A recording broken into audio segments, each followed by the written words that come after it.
Session 192, Chapter 2, Verse 187, a continuation. On the night of the fast, it is lawful for you to have sexual relations with your wives. They are a garment for you, and you are a garment for them. Allah knew that you used to betray yourselves, so He pardoned you and excused you. So now associate in intimacy with them, and seek what God has ordained for you. Eat and drink until you discern the white streak of dawn against the blackness of night. Then observe the fast until night sets in. But do not have sexual intercourse with them while you are in retreat in the mosques. These are God's limits, so do not go near them. In this way does God make His signs clear to people, so that hopefully they may guard themselves. Chapter 2, Verse 187. The phrase, "Eat and drink until you discern the white streak of dawn against the blackness of night," means that during Ramadan, you can eat, drink, and have marital sexual relations from after sunset until you see the true dawn.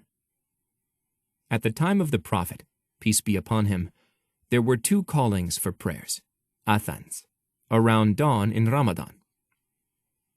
The companion Bilal used to call out for prayer when darkness still prevailed, while Ibn Maktum called for prayer the instant dawn was sighted. The Prophet, peace be upon him, told his companions, "When you hear the call of Ibn Maktum, refrain." He, peace be upon him, was referring to stopping food, drinking, and sexual relations. The verse continues, "Then observe the fast until night sets in, but do not have sexual intercourse with them while you are in retreat in the mosques." This ruling regarding sexual relations was necessary to specify the ethics of behavior during a spiritual retreat.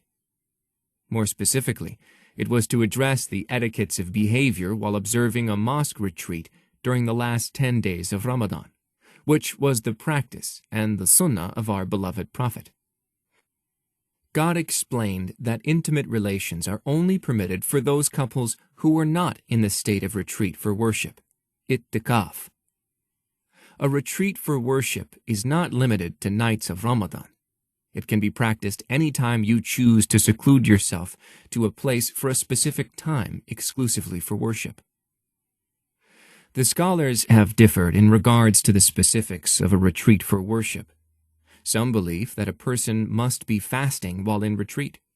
Others stipulated that i'tikaf must be for a specific period in a mosque.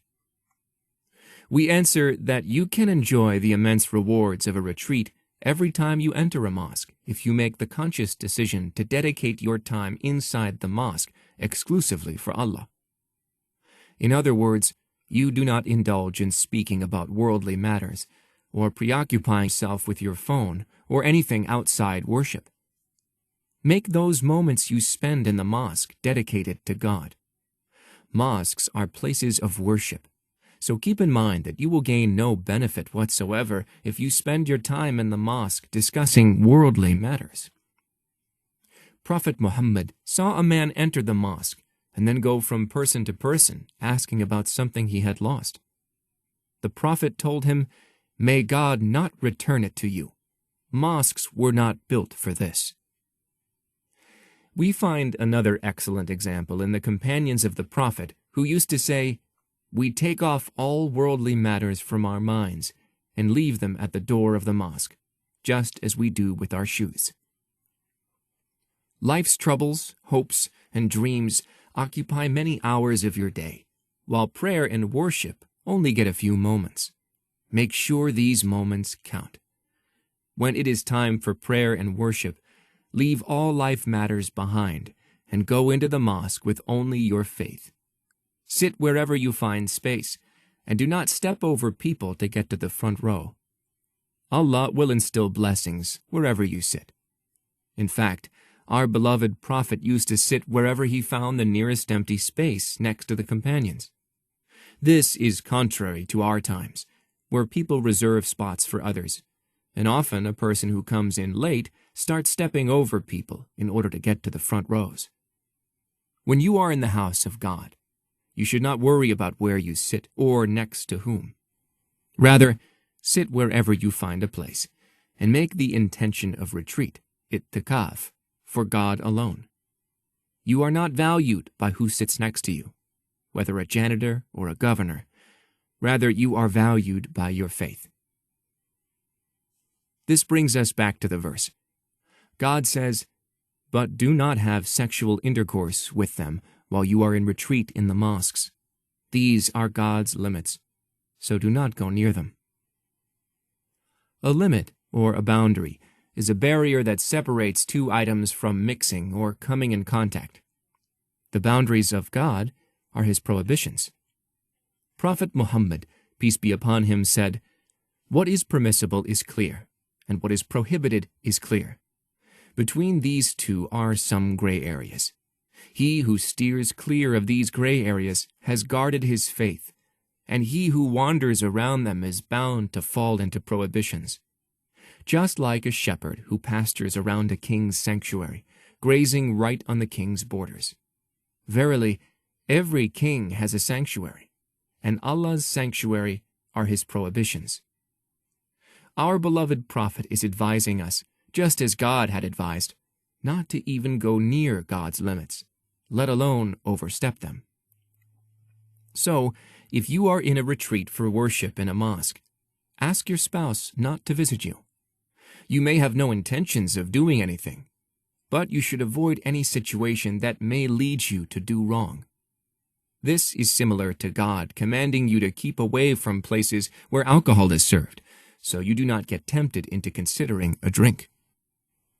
In order to prevent yourself from unlawful things, you must stay away from any situation that may even lead you towards them. The verse ends with, "In this way does God make His signs clear to people so that hopefully they may guard themselves." A sign is something clear and marvelous. These signs, translated from the Arabic word ayat, are miracles of the Prophet that prove the truthfulness of what he conveys from God. The same Arabic word, ayat, also refers to the verses of the Noble Quran. They are clear and evident for all to see and examine. This verse and the previous verses have explained the legislation of fasting and the exemptions God granted us to ensure ease, not hardship. Thus, when you follow God's teachings, you are in fact choosing ease for yourself in this world and the next. Acting righteously, even if it may seem burdensome on the surface, will protect you against hardships of life. Likewise, those who ignore the teachings of their Creator may seem to have it easy for a while, but they will lead lives filled with worries and problems. God says, "But he who turns away from my remembrance, he shall surely lead a suffocating and tiresome life, and we shall raise him up blind on the day of resurrection." Chapter 20, verse 124.